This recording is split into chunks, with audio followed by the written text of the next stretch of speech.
A very good afternoon, ladies and gentlemen. Thank you for joining us at the ICES panel discussion on the Russia-Ukraine war, geopolitical implications for Asia.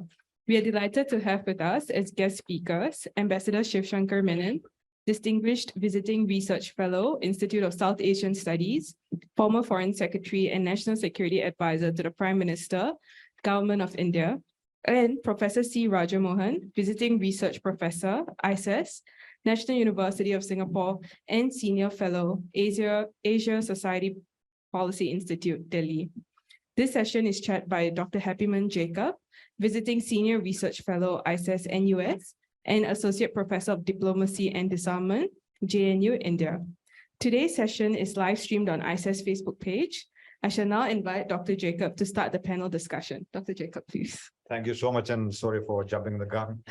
So once again, good afternoon and welcome to this panel discussion on the Russia-Ukraine war and its geopolitical implications for Asia. Ambassador Menon actually warned me the other day that I should not misuse my position as the chair today by not saying anything more than just introducing the two speakers. So I'm going to take a few minutes to give you some of my thoughts on the war and its implications. If you read my tweet from yesterday, maybe you can have a short siesta now, because I'm pretty much going to repeat what I said on Twitter yesterday. But you know, I had an opportunity to visit Russia and Ukraine in the recent past. I went to Russia for a week in December last year and was in Ukraine for about 10 days last Monday in March this year. So a lot of my remarks today are going to be based on my thoughts, reflections, and what I heard in Moscow, St. Petersburg, and in Kyiv and Bucha and other places. To begin with, let me sort of make a rather pessimistic prediction.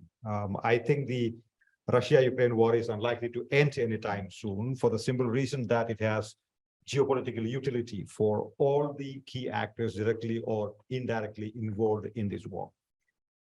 I mean, notwithstanding the human and economic costs, which are, of course, tragic. You're talking about tens of thousands of people being killed in the war in the last 1 year. So my visit to Russia tells me that the Russians believe that they will eventually win, quote unquote, the war, that at the very least, it will end up with the 20% of Ukrainian territory that it has captured since 2014. They believe that the long-term gains will compensate for the military reverses and the economic cost that they have incurred so far. So does Russia want a ceasefire?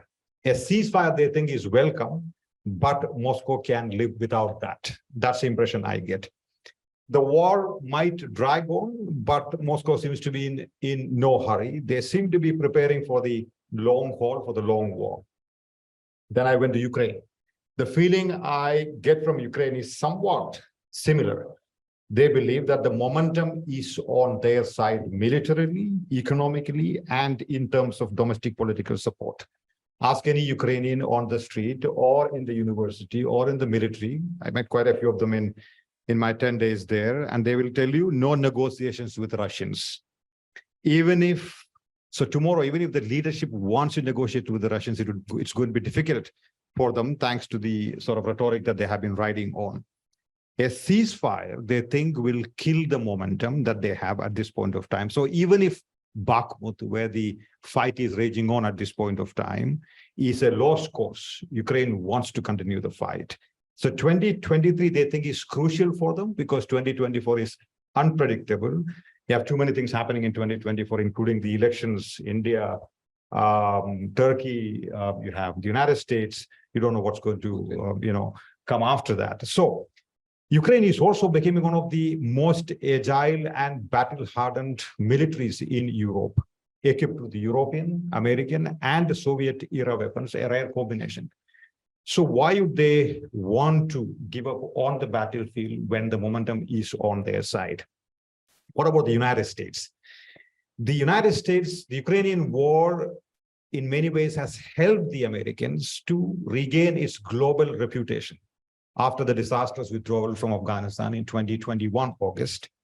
Whether or not Russia is defeated eventually, the war will help the Americans to maintain their global primacy.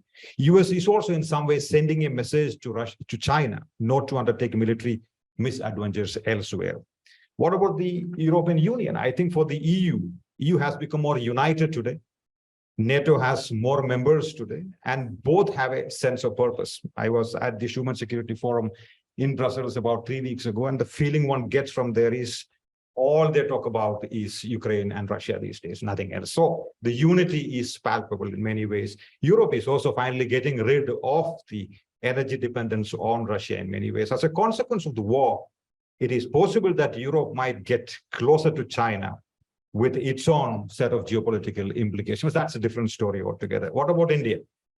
I think the war, despite the economic impact on India, has elevated India's geopolitical prominence. At least that's my belief. India is using the crisis to its advantage. And why not? To advance its own stakes in the international system. The war is also a good reason, as well as a great excuse for New Delhi to diversify its strategic partnerships and also perhaps defense purchases. That is, think beyond Russia, move beyond Russia. What about China? I think the Ukraine war is a test case on how the US and West will react to a Chinese invasion of Taiwan. So China is watching very carefully. Beijing doesn't have to challenge the US global prominence directly. Moscow is doing it for Beijing in some ways. The growing talks of de-dollarization and the need for alternative payment mechanisms will ultimately benefit China. At least that's what I think. More so, the American attention away from continental Asia and even West Asia for that matter is clearly advantage to China. So the point that I'm trying to make, in other words, is that so not only that none of the key players has any incentive, or do they have to incur any unacceptable costs in this war? In fact, they all stand to gain geopolitically from it, at least in the short to medium term. So we must be prepared for the long haul as far as the war is concerned. Now, let me very quickly come to the question of the day. What implications does the war have for Asia? I'll just flag a few before I go to the two distinguished speakers. Well, not all implications are bad.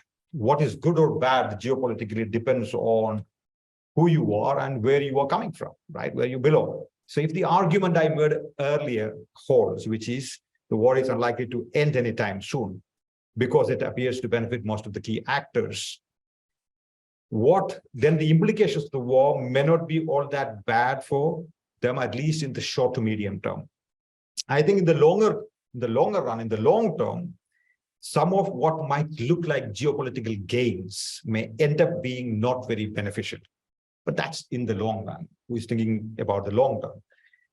What does it mean for the Indo-Pacific? I'll make 3 points about the Indo-Pacific and a couple of others. Well, what does it mean for the Indo-Pacific? I think when the war started, there was a feeling, at least in places like in India, that Ukraine will push the focus away from the Indo-Pacific, at least for the United States of America. I think that prediction has turned out to be wrong. If you look at the activities on the Indo-Pacific in the last 12 months, at least I am convinced that the focus on the Indo-Pacific is going to continue. What has also happened is that because Russia is preoccupied with the Ukraine war, its opposition to the Indo-Pacific has become less pronounced. This is perhaps, therefore, the opportune time for the Indo-Pacific states, those who are part of the Indo-Pacific bandwagon or the Quad, as it were, to further their Indo-Pacific agenda, as it were. The second impact is that the Asians or the Africans, for that matter, must look after their own needs, and certainly in times of emergencies. When the West is busy with the Ukraine, it gives very little attention to the rest of the world. Take the example of the economic crisis in Sri Lanka last year, the continuing turmoil in Afghanistan, devastating floods in Pakistan, or the political situation in Myanmar. Hardly any attention has been paid to these developments by the West because they're busy elsewhere. So I'm not just talking about aid, I'm talking about even humanitarian issues. What about the COVID vaccine patent waiver? It hasn't yet happened. So there seems to be a larger disconnect between the global South and the developed world, certainly the West. And I think the war has made it more pronounced. the geopolitics of energy. And that's my third point. I have just one more and I'll end with that. So in my opinion, the geopolitical calculations of any of the sides from an energy point of view have not worked out the way they had imagined. Russians wanted to use energy for geopolitically squeezing the West. Russians were under the impression that at least till 2027, the Europeans will not be able to remove their energy dependence from Russia. That has not happened. I think it appears that the West is overcoming the initial squeeze. West imposed on its side the price cap to ensure that Russia's energy revenues are cut. But Russians are looking for alternative mechanisms, including selling cheaper energy to India and China, some of which end up in the West, actually. So there is some serious thinking, and this is something that I observed at the World Eye Forum in St. Petersburg, about an SCO energy club with preferential terms, alternative payment mechanisms, etc. I think the sanctions prompted move towards de-dollarization is also something that we should all be watching out for. And finally, at the risk of being proven wrong by both the distinguished speakers today and masters of geopolitics, as it were, I think for India, the chaos in the international system is not something that is entirely undesirable. The clamor for new global governance structures will sharpen from New Delhi. We heard Prime Minister Modi saying recently that global governance has failed, meaning G20 and forums of that kind should take the lead now. But the real problem for India would be that from a geopolitical perspective, the ultimate long-term beneficiary in this war may be China. At least that's the perception I have. I think China would neither want the Russians to lose nor win decisively. Beijing may not like a Russia that is either too strong or too weak. De-dollarization attempts, as I said earlier, will work in China's favor. More so, the US retrenchment and the Russian preoccupation with the war are only helping China to increase its influence in Asia. But ladies and gentlemen, the game of geopolitics is unpredictable. I don't know what's going to happen tomorrow. I think I've spoken enough, Ambassador Menon. So we have two brilliant minds, as the MC pointed out. I don't have to introduce them anymore. If you don't read and listen to Ambassador Shivshankar Menon or read Professor C. Rajamohan, you're not following India's foreign policy. Can I begin with you, Ambassador Menon? Thank you. Now that you've said everything that needs to be said, I can be free, actually, because I haven't been to Ukraine now for, what, 6 years? I haven't been to Russia for over 6. So unlike you, I'm not constrained by facts and knowledge. No, I won't repeat what I think everybody knows, the effect of the Ukraine war on food prices, energy prices, etc., the recession that it's causing in Europe, that it may cause in the US, etc. Instead, what I'd like to talk about is two themes, which I think Happyone has already spoken about. One is the war reveals how the situation has changed and how we are now in a world drift between orders. And the other thing is for me, the interesting part is how Asia is adjusting to that new situation. It's the adjustments that we're making, which is the direction of change rather than just war. I mean, the first thing that for me that the war revealed, for years we've been told, oh, future wars are going to be high-tech, short, sharp. This is old-fashioned grinding away with artillery and tanks. I mean, this is war as classical war in the old sense. So what happened to all these experts who were telling us all this wonderful stuff? Suddenly we have to revise the way we look at conflict. I mean, the very nature of war, I think we have to relook at, and we're back to traditional national security calculus and tools, right? We're back to the old stuff, which we were supposed to have got past in this modern age. And the fact is that war is on the rise in this century. I think the Ukraine war has brought it front and center to everybody's consciousness now. I mean, but most of those wars are civil wars and are the same grinding, old-fashioned kind of wars. Even Ukraine is still a proxy war for the US and the West. I mean, they're fighting to the last Ukrainian. It's a measure of Russia's relative weakness that she has to fight herself, that she has to threaten the use of nuclear weapons. And these are, while the West has others to fight for her. So it in a sense, it shows you where we are. Geopolitically, it's an attempt, this war in Ukraine is attempt by Russia to change the European order primarily, because it's a European war fought by Europeans and by the two wings of 19th century European expansion, and Russia and the US. And future will be decided by Europeans. It's not going to be decided by Asians, by anybody else. We might all say we'll mediate, we'll do this, that, and the other. But let's face it, we're irrelevant to the outcome of the war. But it has global effects because we're in a globalized world. That's where we come in.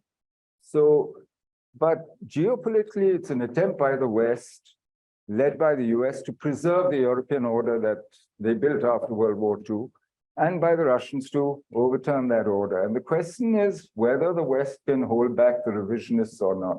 It seems to me that battle has already been lost, that geopolitical battle. Because no matter what happens, whether Russia wins, Ukraine wins, or the West wins, or they go on fighting forever, as hyperbole seems to suggest, either way, the other party is not going to let them live in peace.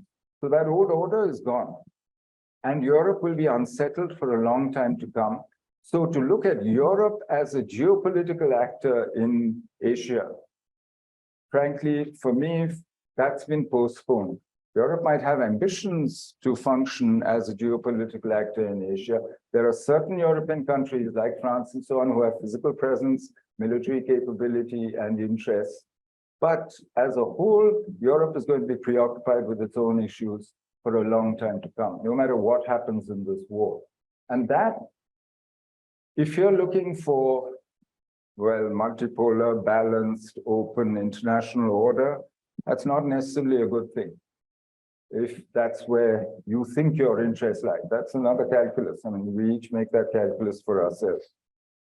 And it's been a good war for some. It's a good war for the balancers and the relatively disconnected, and for the middle powers and those who can stand on their own feet and use the space that this has opened up geopolitically for, let's say, I mean, Brazil, China, Israel, Turkey, India. You see signs of diplomatic activism. You see them, I mean, South Korea can sell weapons, you know, can do things which she wasn't doing before. And of course, it's been a good war for NATO. They've expanded. They've got Sweden and Finland now joining them. They've, you know, the West has been consolidated as an alliance. But it's reminded the Europeans of their vulnerability and their entire dependence on the US for their security. So in the long run, I think what Happymon says is right. Why are they looking for alternatives? Why is there talk again of Europe taking care of its own security? I was in Madrid last month, and all the old ideas of EDF and so on are all suddenly front and center again. But it's a bad war for many more people than it's a good war. It's certainly a bad war for those who rely on an international order, on the international system, to either take care of their need for prosperity, development, or their security. And you see this for small states, for those whose agency is limited, let's face it, in this international system. And you see this in South Asia, in the poly crisis, which affects, I mean, what, 5 governments have fallen in the last year and a half in South Asia, not all of them happily, or cheerfully, or constitutionally. 3 are in talks with the IMF, and you see the difference. Ukraine gets $19 billion from the IMF within less than a month of negotiation.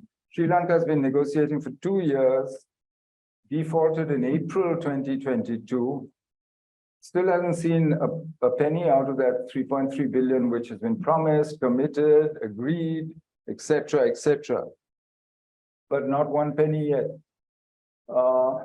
So that's an effect. I mean, the international system's ability to respond in Asia to these kinds of crises. And to a great extent, this crisis itself is exacerbated. I mean, this polycrisis that we see in South Asia, certainly.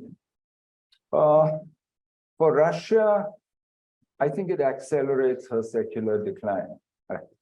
I don't think we can ignore that fact because, and you know, it's done her military reputation not much good, or her reputation as an exporter of efficient and effective arms, good but effective, no. But the real price of the sanctions of what, and by the way, it also exposes the limitations of sanctions and how they don't, I mean, it's very hard to achieve political ends, especially in war and such extreme situations using multilateral economic sanctions. But the real price for those sanctions are being paid by Europe and by the global South, by the developing countries. And you've seen the developing country debt crisis, and the IMF says 53, I think, developing countries are at grave risk.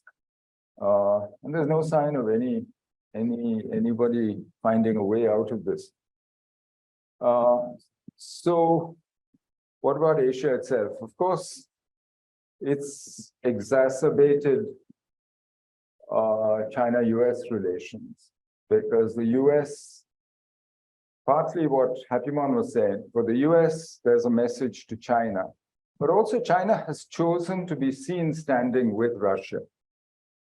And I mean, I don't think February 4th last year, you know, everybody knew that a war was coming. No, but certainly after the war, China did very little to separate herself from, and Xi Jinping's visit to Moscow and so on, and the way they've dealt with Russia.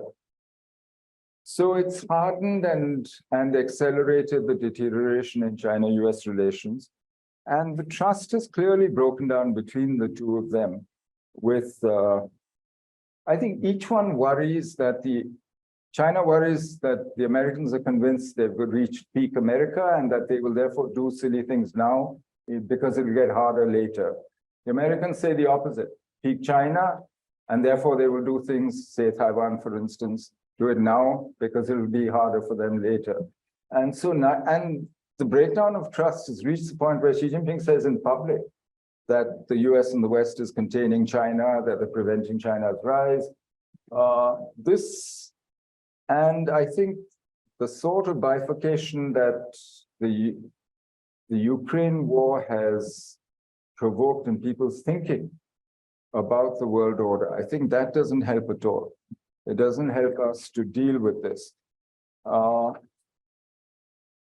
And so for us, but we have to remember that there isn't a single Asian country which has broken the sanctions. Why? Because we need the West much more than we need Russia. Clear, including China. And in many ways, the Ukraine war actually shows you the limits of not just Chinese, but even Asian power. We have no influence on the military outcome of this war.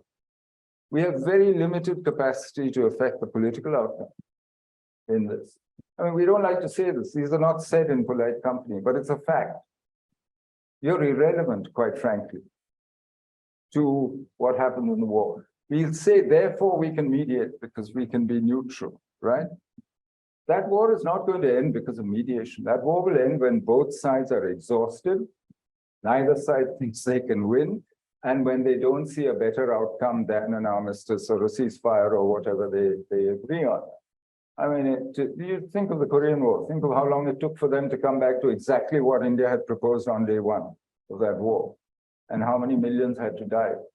And you're in a similar situation. So whichever mediator succeeds at whatever time, it's not going to be because of Asia's role or influence or power. So for me, this actually shows the limits of what we've been so used to talking about: China's rise, Asia's rise, the multipolar world. It actually shows you actually where the lines actually are in reality, and including China.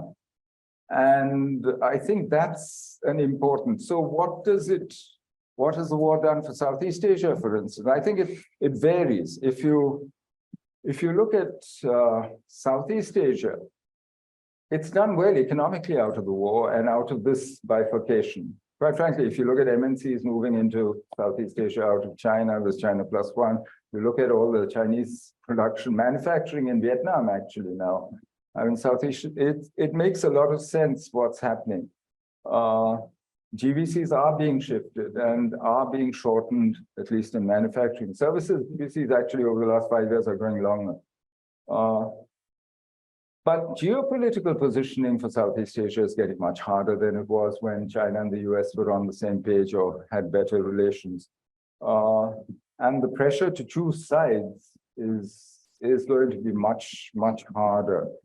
So how does Southeast Asia, can it continue to balance and hedge the way it has so far? I don't know. For me, the only way it can do that is by actually being more proactive. And by taking charge of issues. Take Myanmar, for instance. Here you have an absolutely brutal civil war going on. The rest of the world is not involved. Ukraine fills everybody's mind space. Nobody in the world, suddenly Myanmar is not an issue.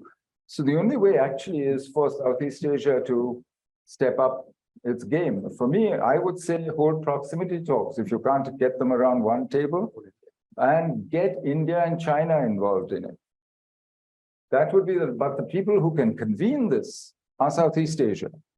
Neither China nor India can convene everybody who is involved. So, but it would, so therefore Southeast Asian balancing hedging would require much more proactive policies, which I'm not sure whether people are ready to do that today. Happymon's already mentioned de-dollarization. You know, yes and no. It depends on which years you choose. I think it was Niall Ferguson who said, if you measure from 1999, de-dollarization has taken place. You've gone down from 70+% down to about 59%. But if you measure from 1996, it's flat. So it really depends on how you look at this. Can you find another store of value? Nobody's come up with one yet. As a means of settlement of payments, yes. I mean, more and more people will try, and the Russians will ask you for UN payment for oil in UN and so on. China's war is the question. Is it a good or bad war for China? It's, for me, my summary is an oversimplification, is that China's hard power is down, but her soft power is up as a result. Hard power, as I've said, it shows the limits. I think it has given people on both sides of the Taiwan Straits pause. And I mean, you've seen Chinese inviting Ma Ying-jeou, Tsai Ing-wen and her government's reaction to McCarthy, and the careful way in which I think both sides know.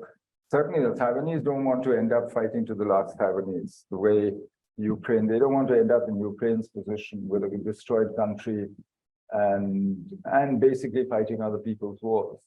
And I think the course of the war in Ukraine has probably shown China how complicated these things are. And frankly, on Taiwan, I don't see how any Chinese leader can afford to fail. So if there's any element of doubt about the outcome of any measures, I'm not just talking about a full-fledged invasion, but anything, there's an element of doubt. I think he would try and avoid the risk as far as possible. Because why stake his political future? This is a core issue after all. Why stake his political future on something that's doubtful, especially if you're already in power, you don't want to lose it. So I am less worried than all the American admirals and generals who predict invasions tomorrow, next year, no, the year after, and so on. I am not so sure. But I think what we've seen, therefore, for Asia varies. Last point I want to make. all the pillars of the post-World War order are really under threat, and Ukraine shows them all, whether it's the US dollar, whether it's Bretton Woods institutions and their failure to respond to the developing country debt crisis, whether it's a nuclear non-proliferation regime that's been constructed over multiple years. Kim Jong-un is not going to give up his nuclear weapons. He saw what that Budapest Memorandum of 1994 meant for Ukraine, 2 invasions in 10 years.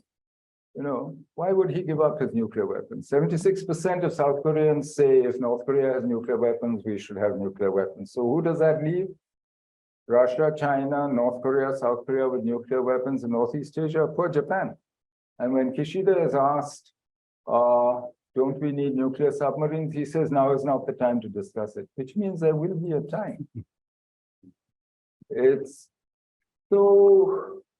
I think something basic is shifting. You saw that in Yoon's visit to Washington, when the US has to say, no, we're going to send, nuclear submarines, we're going to send bombers, we're going to look at, and so I think that lesson is not just confined to Northeast Asia. And that's one reason why I think we see the shifts in the Middle East. And this divide, I think, certainly, and this disconnect that I was speaking about between the West and the global South, I think this is going on. I'll stop here. I won't go into non-aligned world and so on, but maybe when we discuss, we can come to that. Thank you. Everyone gave me a time limit, which I haven't respected. Thank you, Ambassador Menon. Thank you. Let me just make 3 quick propositions, and then we can move into the question answer session. First, I think I'm somewhat skeptical about the general lament about the global South, that the global South is not supporting the West, or that argument that goes on. But if you look at the UN General Assembly votes, the last one on the anniversary of the invasion, 141 countries voted with the West, if you will. Only 6 countries voted with Russia, including China, Nicaragua, North Korea, Syria, those kind of countries. And 33 countries abstained. So you can say the majority of the global South either has abstained or supported the core argument of the West, that Russia should withdraw from Ukraine. I think this is not surprising, because for much of global South, the idea of sovereignty is quite central. As newly independent countries, territorial integrity and sovereignty are the core principles. And for them, that is the central issue. But the way the Ukraine crisis was framed by the West or by the Russians, that it is NATO expansion versus Russia, or is it about autocracy versus democracy, fundamentally took away from the core principle, which is territorial integrity. That's one thing. If there's one thing the global South understands, that is territorial integrity and sovereignty. And I think here, the big mistakes that were made in the initial phase, I think today they're being corrected. And my sense is you'll see at the global G7 summit next week, or in the next few days, next 3 weeks, that the Japanese initiative on reaching out to the global South, you will see more of that, that there will be an effort to reach out and cultivate. Because I think the West has discovered that all these decades, there was a certain intellectual sloppiness, that they didn't face any threats. Therefore, you can ignore the global South. That nobody really mattered. All you needed was, okay, you're violating X principle, so you are sanctioned. You're violating Y principle, you're going to be sanctioned. So it was like a lecture session, the hectoring of the developing world. If you look at the G7 communiques, for a long time, it was all about who do we sanction today, this morning. There are enough people to be sanctioned. But today, I think, in a world of competition, you will need everyone, anyone who matters. If I am a country, a small country perhaps, but if I have a lot of cobalt and lithium, both of them will come to me. So I think in a Cold War or in a rivalrous situation, anyone with some value, strategic value, will be wooed. So it's a matter of time that we're going to see that the G7 as well as China, are going to reach out even more to the developing countries. And how they frame the larger issues, of course, will be different. But my sense is they will need the global South a lot more. And I think the West is a quick learner. After all, if you go back to the 80s, when the Cold War was at its peak, they didn't raise democracy versus autocracy. And I'll just remind some of the younger people, there was something called the Kirkpatrick Doctrine under President Reagan, which is, I don't care if they're dictatorships or democracies, as long as they're with me, they're fine. It's my son of a bitch argument. I mean, that which was an older provenance to that in the US. So I think that today, when the core interests are at stake, I think there'll be less emphasis on values and more emphasis on competition, the need to make new friends in the global South. So I think you're going to see a lot more activity on that front. The second, I think, in terms of what implications for Asia, I would say we've not paid enough attention to what Japan has been saying in Asia.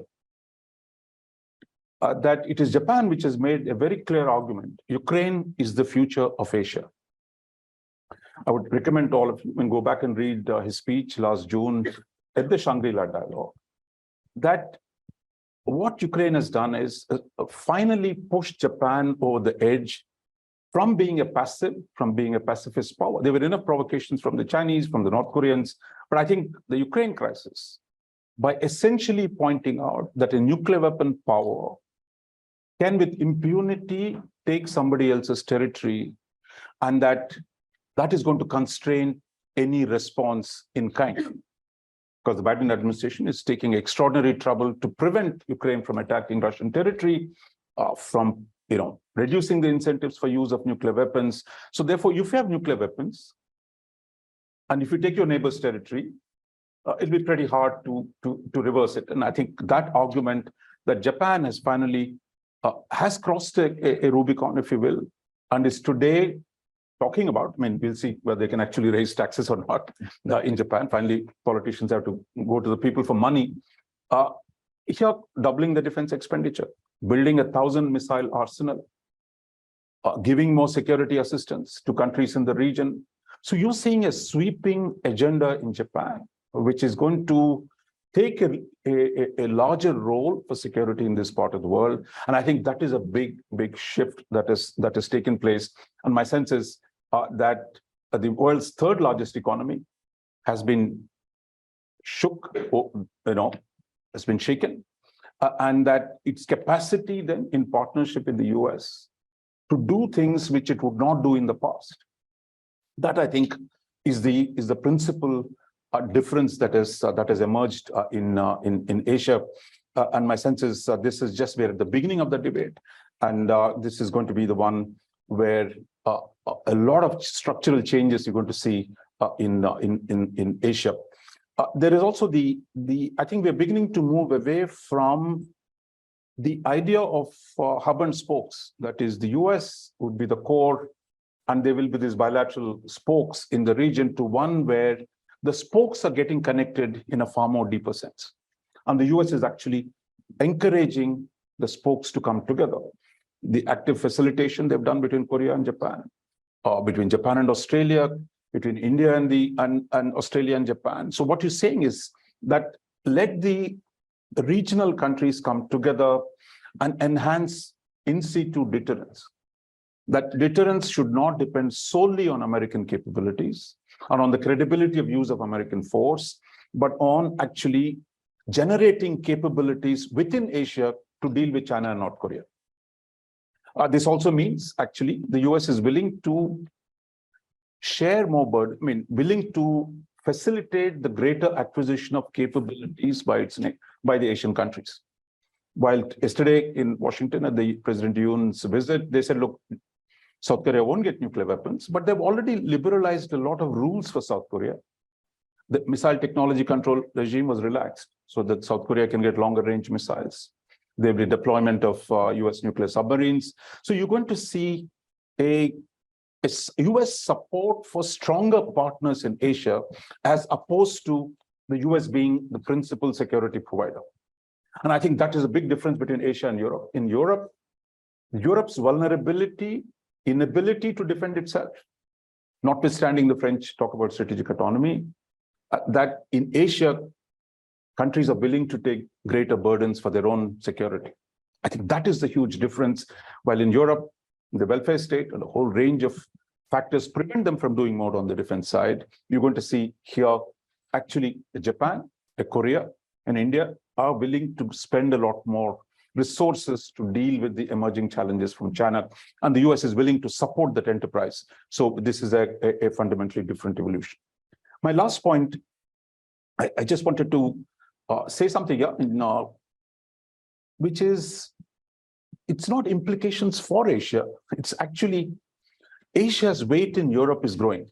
It might not be able to resolve the crisis today, but the fact that Mr.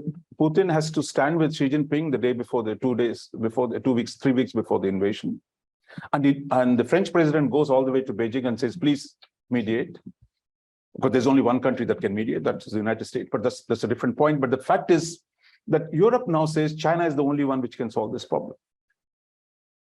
That the soft power point that Ambassador Menon made, that you need Chinese soft power to persuade Mr. Putin to restrain or to end this war. It's not going to happen. But the fact is that the importance of Asia in this conflict has grown, whether it is Pakistan supplying ammunition to Ukraine, Iranian drones to Russia, and even more interestingly, which Ambassador Menon mentioned, South Korea selling arms to Poland. I don't know, they've taken a decision yesterday on actually South Korea selling arms directly to that South Korea today has a far better defense industry than a large part of Europe. That I think is something very significant. I mean, French get very upset because they would rather have Europeans buy arms from French, but South Koreans are the ones who can deliver tomorrow. And I think they're doing a pretty good job. So I think what you're seeing is really the greater role of Asia. The beginning, it's historically, we were the theater for European wars. Today, Europe is potentially becoming a theater for a rising Asia. This is for the Chinese, for the Japanese, or for the Koreans, hopefully for the Indians, if we decide to engage the Europeans more intensively, that the relative increase of Asian weight gives them new options in Europe, which has not been explored. So I think this is the change, and the fact that the NATO is so eager to show 4 Asian prime ministers. One president, Korean, South Korean president, the Japanese prime minister, the Australian prime minister, even New Zealand has been persuaded to show up at the NATO summits. A second one will take place soon. The idea Chinese have been talking about NATO in Asia, actually is Asia in NATO. That Asia can contribute to the balance of power in Europe. I think that is a shift. It's not weighty enough at this point, but I think the direction in terms of what we can do with this is going to be interesting. The day Xi Jinping was in Moscow, you had Kishida in Kiev, promising $500 million of aid for reconstruction, promising what all they can do within their constraints, of course, to support Kiev. So I think this is a new situation. Finally, I would say parts of Asia which we don't talk about is really Central Asia. What it does, if Russia can do this to Ukraine, if you're Kazakhstan with a large Russian population, for them, the fear of Russia can be a protector as well as a predator. And I think the Chinese are going to exploit this, I think, that they're not in a rush to replace the Russians as the dominant force. But I think the circumstances are going to make it easier for them because India doesn't have geographic access, the US doesn't have geographic access, China is next door. So my sense is the Chinese weight in Central Asia is going to grow. We're going to see next week the China plus Central Asia summit, and in September when the Samarkand summit of the SCO, Shanghai Cooperation Organization, Xi Jinping stopped over in Kazakhstan saying, we will defend your sovereignty irrespective of what happens. So I think in some senses, we thought there was a division of labor between the Russians and the Chinese in Central Asia. But today, I think while the Russians are the muscle, over the longer term, the Chinese money will begin to make a big impact. And my sense is Central Asia, Eurasia, that means the whole of Eurasian geopolitics will fundamentally change. I'll stop here. We can look at the rest of the regions later. Thank you, Professor Rajamohan. I just want to pick up on one of the things that there seems to be a difference of opinion between the two speakers today. Crossfire. I think apart from the potential implications for Asia of this war, I think there's a fundamental conceptual difference between what you've said in some ways and what you said, Professor Rajamohan. You seem to be saying that Asia's weight in global politics is on the rise. There is also a certain increase in the Asian currency, as it were, in this particular war. Whereas you seem to make the argument, Ambassador Menon, that Asia is unimportant. If this war has shown that Asia is unimportant in many ways, not just in the context of this war, but in world politics in general, in the global order, as it were. If you could sort of comment on, is that a fundamental difference, or is that something that we can reconcile right here? No, I think we're talking about different things. This is why I said for China, for instance, hard power limits, but soft power increase. When you talk about diplomacy, as I said, the space has opened up for powers like China, India, everyone. There's lots of space there's geopolitical room because of the war, because of the US preoccupation, European preoccupations with the war. And the fact that, frankly, thanks to the war, there are no sources of growth left in the global economy except in Asia. So it's not that, this has knocked Asia out, not at all. But if you are going to settle issues by military means, if you're coming down to cold, hard power, and that's what more wars mean, that you are settling more and more issues by that standard, Asia can't do much. So, because I agree with Raja 100%. In fact, I had it in my notes to say that you have to look at the regions in Asia, sub-regions. In Northeast Asia, the divide between China and the US allies, South Korea, Japan, Philippines, has grown. Because the more China sides with Russia, the tighter their defense links with. So, similar to what happened in NATO. I mean, there's a consolidation of that alliance. But the same thing in Central Asia. I mean, the Russian invasion of Ukraine, you've really frightened. So even Kazakhstan, which in January, the government was saved by Russian troops, they voted against the invasion in the General Assembly immediately thereafter. So a few months thereafter. So literally 2 months afterwards. So I think opinion in Central Asia is certainly polarized against Russia, China. So I think it's not an either or, black or white, win-lose kind of thing. I think it depends on which aspects of power you're looking at. Asia can always say, look, we know how to run things peacefully. Look at our economies, we're doing well. Your soft power, yes, will grow. But I think that's partly, it's a distinction of which kinds of power you can bring to bear on what. And it depends on which arena you're talking about. So for me, it's a much more nuanced picture. Then I'm not sure that you can say that Asia has become more important. I would say that the middle powers or the regional powers in Asia have become more important generally. Right.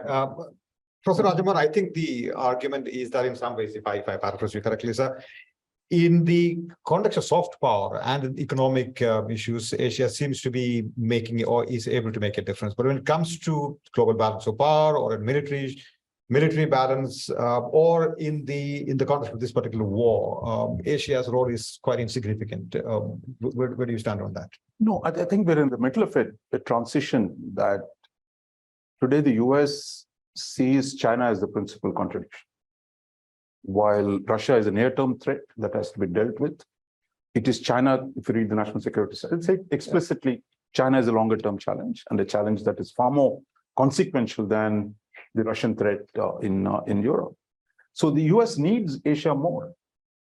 So while all the Europeans have come out with Indo-Pacific strategies, I mean, we've already seen some of them, waffling on it. But the fact is, the US is not waffling. So the US-Asia relationship is going to become even more solid. That's what we see in US-Japan, US-Korea.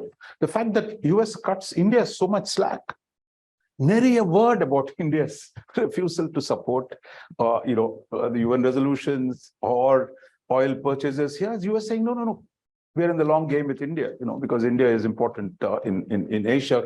So I think for them, the structure within the overall scheme, well, NATO remains important. What happens between US and in South Asia, Asian powers, which are friendlier to the US today, that is Japan, Korea, Australia, India. The value of these relationships are growing through the Quad. We'll see in a few days. AUKUS, you're seeing more and more of the institutions where the US priority, the emphasis on Asia means Asian allies will get more weight. And as Ambassador Menon said, the growth, a large part of it is going to be here. And the Europeans have no choice but to stick with the Americans, right? I mean, it's not that they have much, they might be mercantilist. They might go to China and say, look, we want to trade, your rival partner, all that stuff. But the shaping is still going to be done by the US.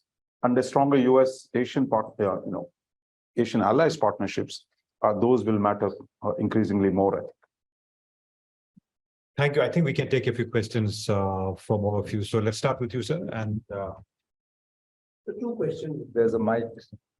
yeah. Two questions, one for Raja and one for Ambassador Menon. Ambassador Menon, what is happening in Asia would have happened regardless of Ukraine because of the rising China and the aggressive behavior in the neighborhood. So a lot of what is happening is because of rising China and the US ability wanting to constrain it, and the fact that the Chinese are also getting aggressive with all their neighbors. So that is, Ukraine just kind of added to it, but the real issue was that anyway, the China's. So that is one issue. On the second issue, Raja, if you want to see the end game of Ukraine, is it going to be partition, DMZ, putting blue helmets, and maybe a fall of Putin if something like that happens? Is that the end game on Ukraine, or is it going to be back to the same borders? And where do you see it go? Yeah. I think we should take one or two more questions. Over to you at the back there.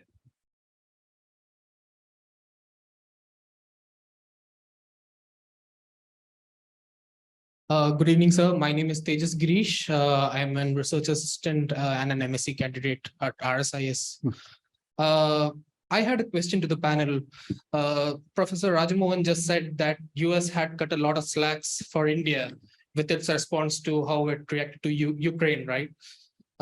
Recently, Pakistan had its first shipment, crude oil shipment, as well as from Russia, as well as it has been shipping artillery shells to Ukraine, which certain Ukrainian general has said it is of low quality.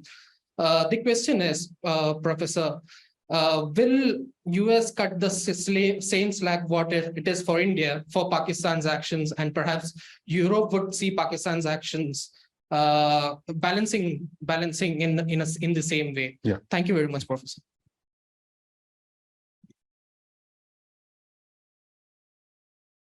Thank you, Professor Jack. Yeah. My name is Paras. I am doing PhD at South Asian Studies in US. I have a simple question, and any one of you could respond to it. We see a lot of lament about demise of the liberal order, and global South, and this terminology about global South and everything. Now, it makes sense from an academic, profitable point of view, but from the core policy point of view, if you could respond.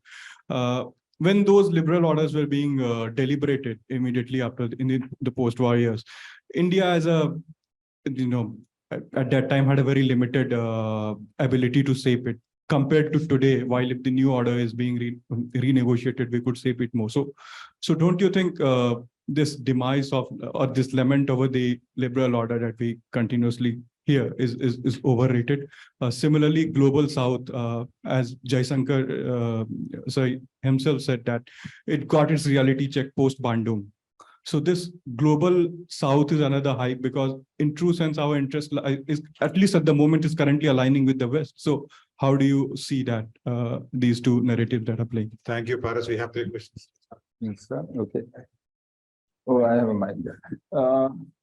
to start with about rising China, not Ukraine. It's true. This is why I said Ukraine war is a European war about European order between Europeans. But it displays to you where the world is. I mean, much of this would have happened, but I think it would have been harder for Kishida to make the case for doubling defense budget, for instance, without the Ukraine war. The Ukraine war concentrated everybody's minds in a way that, so that's why I said, it reveals how the situation has changed rather than, it's not the motive behind the change. So I agree with you 100% that Ukraine is not determining what's happening in Asia or where it's going. I think you're absolutely right. And I don't mean in any way to suggest that. To Paras's question, what liberal international order? I mean, you don't hear it from us. I don't think you've heard it from us for a very long time. In fact, I've written also that, this is a fiction. It's a post hoc justification of behavior, an attempt to find a justification of unacceptable behavior, basically. But you can't discount the fact that India actually, at a time when it was very weak, saw multilateralism and elements of what is now called the liberal international order as being in its interest, as being a force multiplier for our own policy. Why were we so active in the drafting of the Universal Declaration of Human Rights? Because we actually believed that this would help us, and that in coalitions, in working with a larger supportive international order, we could achieve some of our goals, which we couldn't do in an absence of power. Now we talk the language of realism and we talk of strategic autonomy and so on. But this we can only do because of what we've achieved over the last 70 plus years. So I don't mean in any case as an order, there hasn't been an order for a long time. I mean, I think the breakdown of the international order, I would date it back, the post-World War order. The second US post-World War order, I would say, the neoliberal order, I would date back to the global financial crisis, 2008. And a lot of what China has been doing in the neighborhood and so on also started after that. And you can see successive crises after that, the lack of an international response and the inefficiency of, or the ineffectiveness of multilateral institutions, pandemic, pathetic response. I mean, the instances just multiply. Yeah, I mean, on European scenarios, I mean, there are three potential ways in which this could end. One is the pessimistic scenario. Pessimists, if you say what Happy Mon was saying, this war is not going to end, it's going to be a prolonged confrontation at the heart of Europe. Second, more realist scenario, which is at some point, both sides will get exhausted, and therefore you will have to negotiate some kind of a territory for peace, a kind of a settlement. That, my sense is, a lot of that will depend on the so-called counteroffensive. Most probably is already started with small probing operations. So next few weeks, certainly we're going to see a renewed military offensive by Ukraine. And how that plays out would depend a lot on how, that would shape how the territory for peace argument can actually be done. A third potential scenario is optimistic one in the West, that Ukraine can actually win this war. You can defeat Russia. That is, if you can make some major military gains, that the regime in Moscow will collapse. Mr. Putin will be taken to The Hague, and that actually Russia is not just Putin going to Hague for the international court, but also the fact that Russian empire, empire in courts, would actually collapse. That an external shock will produce significant internal change within Russia. There are some parallels to this in history. If you go back to First World War, when the Russians were doing badly, Comrade Lenin gave up a lot of territory. He said peace is more important than empire at this point, and that he told Trotsky that if they ask you to wear skirts and go and sign the Brest-Litovsk Treaty, go in skirts. But the Russian Revolution needs peace. Finland was given away a whole lot of territories which the Tsarist Empire long held. He'd given it away. So to say Russia will never give anything away I think is not true. And the only thing that stands between Lenin and Putin is that Russia has nuclear weapons today. So what is the kind of weight they bring to the situation? The other aspect of it is that a regime change, some people think, will not produce any major policy changes within. But historically, again, major wars which Russia did badly produced internal reform. Whether the Crimean War of the 1850s or later a series of times ending serfdom, a whole lot of things were consequences of external pressures. So I think you have actually an open-ended scenario. So that's what makes it even more historically, strategically, quite an important moment, not just for Russia, but I would say for whole of Central Europe, because the contestation, the last two great world wars were about unresolved questions of how do you deal with Central Europe? What would be the nature of relationship between Russia and Germany? What would be the relationship between Western Europe, Germany, and Russia? If you see the last 100 years, much of the fight was on coming to a broad set of understandings. We thought we had an understanding in 1991, clearly that has collapsed. So I would say reconstituting a new order in which Russia can be integrated, a post-Putin, a liberal Russia that can be integrated. That is the optimist hope, but we're not there. We're not there yet. Second, I think Pakistan is doing this in order to win some slack. Whether get it or not depends on the larger circumstances. If a dollar gets you 300 rupees in Pakistan and they can't their political act together, any amount of weapons to Ukraine is not going to make a difference. First, now they're trying to wash away Imran Khan's sin of showing up in Moscow on February 23rd and saying, I'm very excited to be in Moscow the day before the invasion. So I think they're internally divided as well. So they're trying to correct that by showing the West. But the problem for Pakistan is this, not Russia. It is US-China relationship. So they are major non-NATO ally. They have a sugar and honey relationship with Pakistan. So if China-US is the main contradiction, so Pakistan, how does it navigate that contradiction? I think it's really, their troubles are just beginning in terms of adaptation to a new international circumstance. I wouldn't too worry about Pakistan, gaining some points at this point. On the liberal order, there was, so growing up in the, following the 80s, I saw the US congressman come on a weekly basis to Peshawar, stand next to the jihadis and say freedom fighters. A South Asia that has never seen violence saw the unraveling of the old order in South Asia and extraordinary religious and other violence, not just in Afghanistan, in Sri Lanka, that you saw. This was triggered by the Russian invasion, Soviet invasion of Afghanistan, and the Western response to it. To say there was a liberal order when the West was supporting the jihadis, or before that, supporting the Pakistani military or Chinese communists, to frame as if there was always a liberal international order. It's an ideological discourse. It's nothing to do with facts. Like we say non-alignment, we say strategic autonomy, it's all about global South. It's a discourse. I mean, it is not it doesn't tell you empirically what India has done historically. So similarly, it is a discourse in which you talk about this. But there is one part, there is actually a liberal international order. That was in the economic domain. That the GATT system, the Bretton Woods institutions created a framework for trade and rebuilding the Europe and supporting the emerging economies. So that was the liberal order in which Russia, Soviet Union, Soviet bloc were not part of it. We thought in 1991, the system was now fully integrated. When China got in 2001 into WTO, it looked like the whole world was part of a liberal international economic order. One of the current situation is that liberal international economic order is breaking down because of the US-China conflict. I would strongly suggest look at Jake Sullivan, the US National Security Advisor.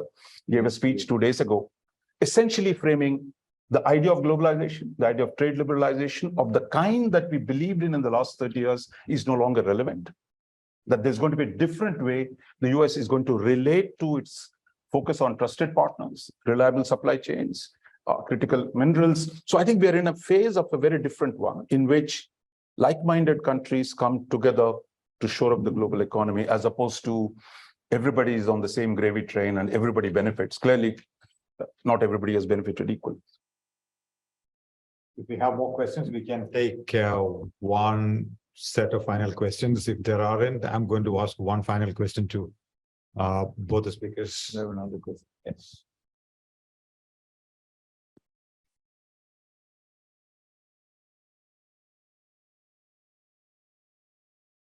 Historically, the Russians have never lost a war. That's not true. In the First of all, sense, right from Napoleonic days to the Germans, they took a lot of hits in the beginning and they went use the Russian cold to go in while they were defending their empire.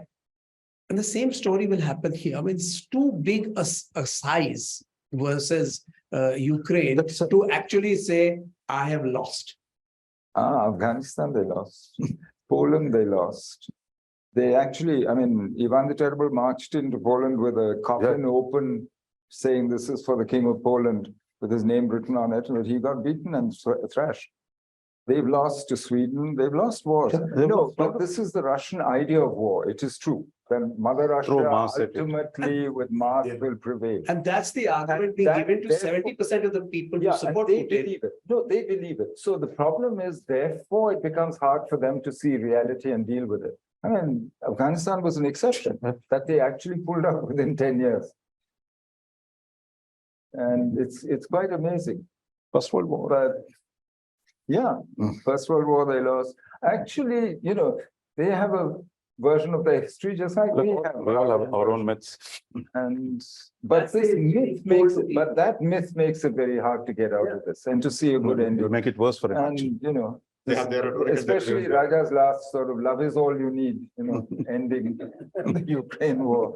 And it is. But can I ask a quick question to both of you about the Indian position and the sort of balancing in the wake of the war? I mean, as you said, you know, countries like India are very sensitive about sovereignty, but you do see the Indian position not really outrightly condemning the Russians, although the explanation of what you see as a navigation of that territory.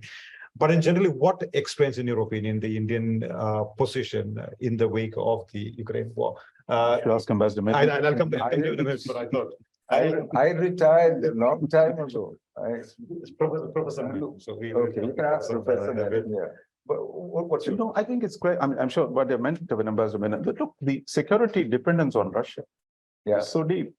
So I think it's really managing. See, it is a management of a path dependence with Russia that has been built over the last 60 years. I don't think there's much sentiment at the policy level. No The longer. political class, there is sentiment at the level of masses maybe, but the policy is trying to manage a relationship that was built over so long and a dependence on Russian weapons. And how do you deal with that headache? And I think Russians are partly solving the problem for us by increasingly being unable to actually supply arms. But beyond that, you have to add also the political desire to somehow keep Russia as far away from China as possible. And what you've seen is the West pushing Russia into Chinese arms over the last 10 years. I mean, since 2014, let's say. And given that, how do you create space, at least, for something?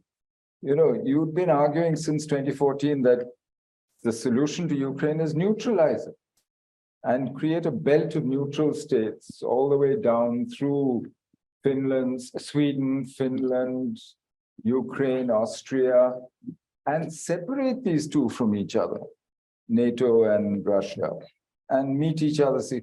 But frankly, now after the invasion, I think the thing to do was to have said it's an invasion and it's no solution. Sanctions are no solution. Box on both your houses, but this is the way forward. That would have been an approach that might have worked. But I think, but what Raja says is true. You can't just throw the Russians to the wolves because you need the Russians. You are dependent on them, and it's more than defense. It's various technologies and things that only the Russians are ready to work with you on, which nobody else is. I mean, nuclear propulsion, they've been willing to work with you since the 80s in a very different world. So if the Americans can give us LA-class submarines or the French If can they help did us an build offensive nuclear system. submarines, maybe things will change. I think I'll just end with one point, and that is about the sort of end game that you also sort of asked the two panelists. You know, one of the things that the Ukrainians keep asking is what happens if we get into some sort of negotiations with the Russians? What is the guarantee that there's not going to be a future invasion? There was one in 2014, there is one in 2022, so there's no guarantee. So there has to be some kind of. The only guarantee is if he has an interest in the implementation of the agreement. Absolutely. So you have to write a stake into the agreement for both sides. And That's the only real But guarantee. is that going to be honored? I mean, so this blue helmets point that you mentioned, I mean, in fact, the Ukrainians keep saying that you need to have some form of military. No, but presence, blue external helmets, military they presence. keep the peace. They don't make the peace. They don't force peace. They only No, keep no, a so peace that exists. No, so they're not really talking about blue helmets. They're talking about any external force. Nobody can guarantee That, and that with Russia is not going to be all that easy. So I think one of the extreme positions that one gets to hear in Ukraine is go back to 1991 borders. That's what we want. The most liberal position that you get to hear there is 22nd of March 2020.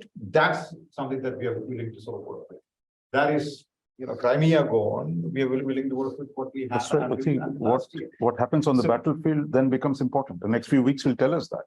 I mean, as you sort of said in Delhi a few weeks ago, concluding that session with the minister, what you can't gain on the battlefield, you can't gain on the negotiating table. So I think it's probably And vice versa. depends, and I think a lot of this depends on what's going to happen over the next few months. Certainly in the course of this year. Yes, something else? Yeah, Karthik. Yeah, what? We have. No, it's okay. couple We're of wrapping minutes. up. I'm fine. I have a couple of thoughts, just maybe moving the discussion from the battlefield and the security side. You know, one is on the technology aspect, right? What the implications are from the war for how technologies are used in warfare, right? You've talked a lot. I mean, there's been a lot of importance given to drones, surveillance, cyber war, which really did not bark in this particular conflict, right? Because Ukraine's cyber defenses were quite strong, and they were able to withstand initial Russian attacks. But I'm sure a lot of countries in Asia are looking at that and are thinking about how do we bolster our own defenses to deal with the integration of technologies into warfare, right?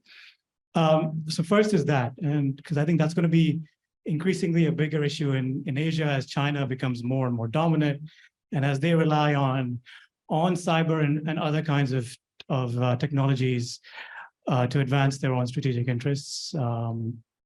So that's one. Second question or issue on Japan. I was really interested in what Raja mentioned on Japan, and I find that to be true on the security side, but I don't know how that extends to the economic side. Right? Does Japan have a viable international economic agenda going forward in Asia or even globally? I mean, they're talking a lot about the global south, but I'm kind of skeptical because most of Japan's economic interests are tied to the US, the G7, and they've worked with the G7 and American allies within the multilateral system, within the Bretton Woods institutions.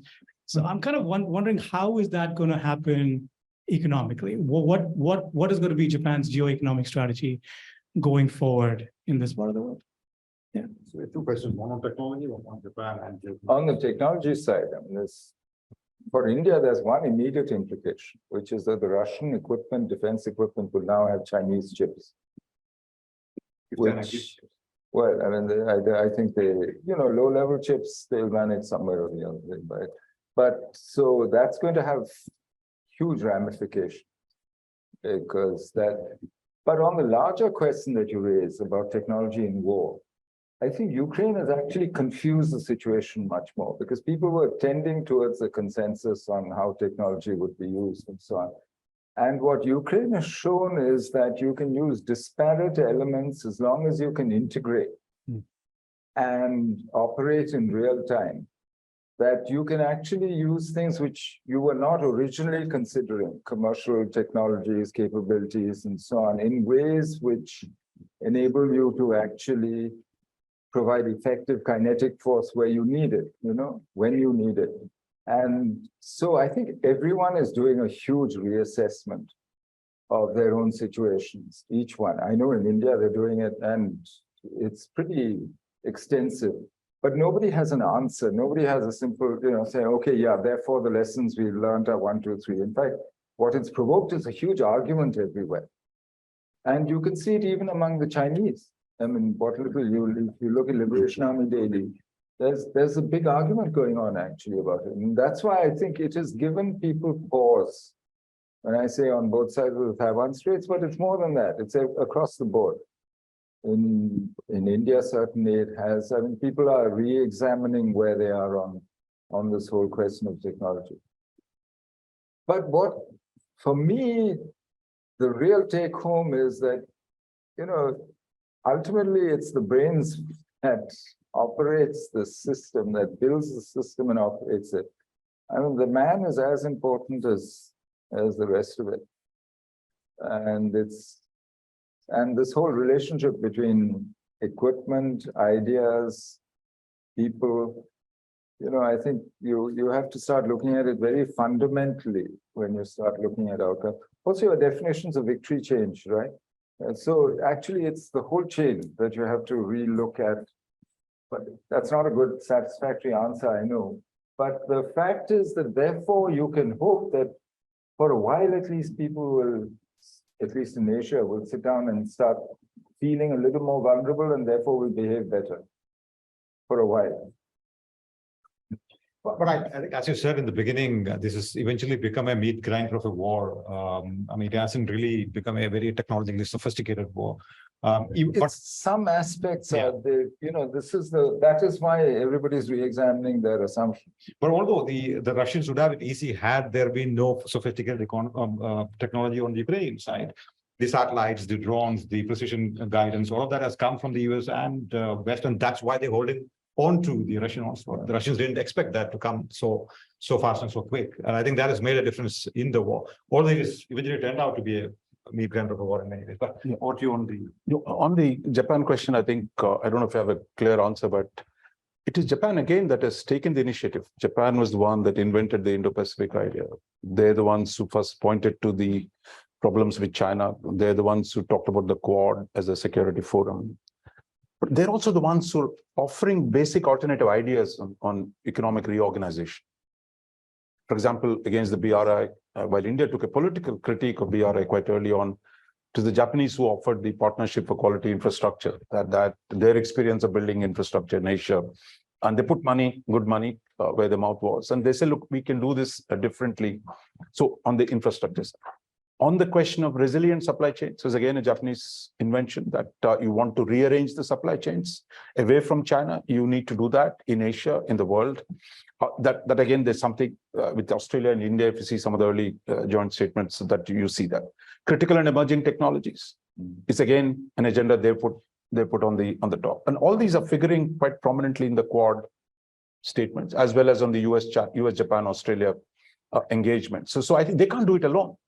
Their population is falling, the size of their economy relative to China and India will continue to decline.